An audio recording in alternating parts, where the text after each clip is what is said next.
Now that you have a better understanding of how to use the three-part test to analyze laws, we will go through different strategies to strengthen your analysis.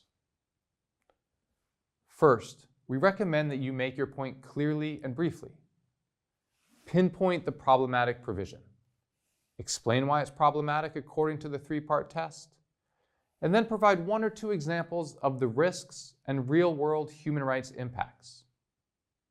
Second, when explaining why a restriction is problematic, you can strengthen your argument by using supporting analysis from authoritative bodies, such as courts, domestic and international, regional human rights commissions, UN treaty bodies, UN resolutions, and UN special rapporteurs.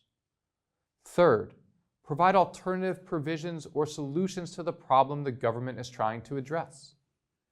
If the government is addressing a legitimate aim, then we recommend that you offer an alternative provision or a legal framework that addresses this aim without violating international human rights. In our experience, governments are often receptive to advice on how to improve a draft law in a rights-respecting manner that does not violate their international treaty obligations. Fourth, build your organization's capacity to understand the digital ecosystem and how it impacts human rights. Offer to be a resource for the government as it develops its laws and policies on technology. You don't need to be Bill Gates or have a PhD in data science, but even a basic understanding of issues like internet infrastructure, data flows, and social media operations can help you identify more proportionate responses to problematic issues in your writing. We recommend looking at the civicspace.tech platform to get started. We have also included a list of articles and websites in the resources section at the end of this lesson. Fifth, consider providing examples of legislation and best practices from other countries.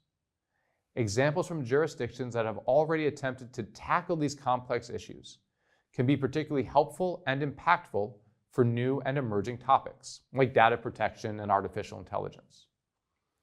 Just remember that even the best legislation from other countries needs to be adapted to your context in your country through inclusive, meaningful policy discussions. Sometimes governments are not receptive to normative human rights arguments based on international law and standards.